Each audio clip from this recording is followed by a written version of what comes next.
Good morning. We are recording today our third in the series of Lectionary for Life that will be on our webpage, and we'll be covering November. I know All Saints' Day occurred a few days ago, but please join us as we reflect. Today, instead of being in my office, we're in one of the older meeting rooms at the Divinity School called Kissel. Lots of meetings and good planning happens in this beautiful space. We are together now building to the final Sunday of the liturgical year, and I'm sure your churches are in the midst of planning for the Advent season. But so often we rush ahead, don't we? And by doing that, we miss the richness of each Sunday. Often we move to Christmas before the Advent season is over. To avoid that process, perhaps we can focus on the beauty of the 4 weeks of November. In many of our traditions, November 1st is a celebration of the great communion of saints and the cloud of witnesses. In some denominations, that replaced the lectionary readings for November 1st. November brings for some a sadness and a joy in the memories that are recalled and in the lives celebrated. When we look at the full outlay of readings for November, the book of Ruth is our companion for the first 2 weeks, and then we move to the books of Samuel. Hebrews continues to be our second reading, except when the book of Revelations is chosen for the celebration of Christ the King, or the reign of Christ the King, the last Sunday of the liturgical year. And we're focusing on the end of our concentration on Mark's Gospel, the B cycle, and we will be moving to Luke for the new church year. For these last weeks of November, 3 of them focus on Mark, and the last week, the Christ the King, or the reign of Christ, John's Gospel is used. So let me just review the readings very briefly, and then we'll move to chapel for a sermon for this coming Sunday, November 8th. The opening of the book of Ruth is very familiar. A family escapes famine.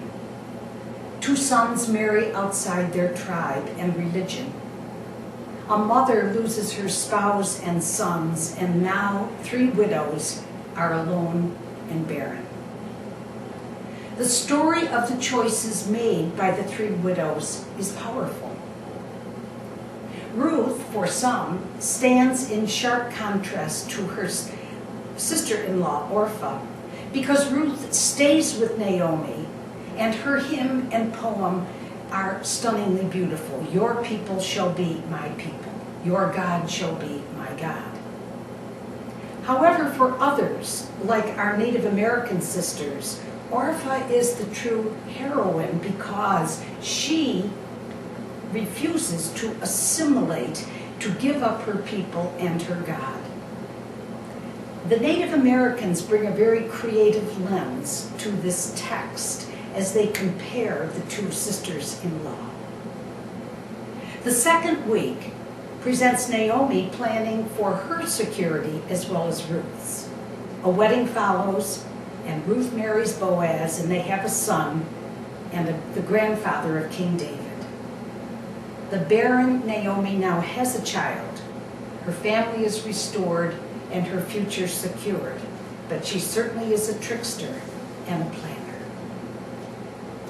As we move into 1 Samuel, another barren woman, accused by a priest of being drunk, is promised a son, Samuel, and proclaims her song of praise, which finds its way into Luke's Gospel on Mary's lips during Advent. The last week in 2 Samuel, we hear the final speech of King David, a fitting speech to use on the feast of Christ the King, or the reign of Christ. The letter to the Hebrews is used for the first 3 weeks in November. Christ again is spoken of as the high priest, And that terminology and that understanding points to the feast of the reign of Christ. The atoning actions of Christ are presented in the second week, and the third week, Hebrews speaks of the great high priest, Jesus Christ. The month ends with a reading from the book of Revelation. The role of Christ among us and his second coming are spoken of in drama and symbol.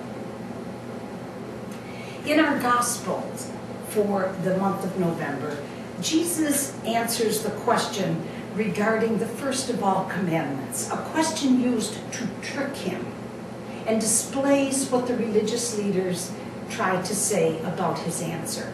It's interesting. Your answer is correct.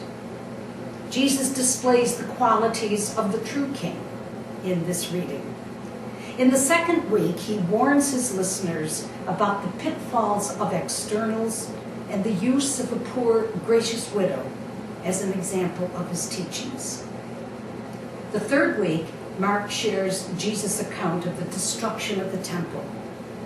By the time Mark is writing, some feared its impending loss. And Mark also relates Jesus' teachings that may refer to the struggles going on within the Markan community. Some will lead believers astray. He is teaching at the end of this month on the Mount of Olives, soon to be the place of his arrest. There are many themes that surface during these 4 weeks. Widows and their plight appear in many of the readings, and widows and their plights exist these days. Links can be made to present-day struggles of the poor. Leadership is another theme that's present. The qualities Jesus demonstrated and David demonstrated, and what we see all around the world these days. The readings point to the kind of king we Christians call our own, a servant king, servant leadership. Another theme that could be used is the warning to be aware of externals that become ends in themselves. Our gospel also points to the fact that service to others can involve pain and struggle. Structures and places of power are not ends in themselves, and we hear Jesus saying, "Not one stone in the temple will be left upon another." The readings are powerful. In many ways, they link together. So let's proceed to the chapel and listen to the sermon for November 8th, the second week of November, when we will address the 3rd chapter of Ruth and the 12th chapter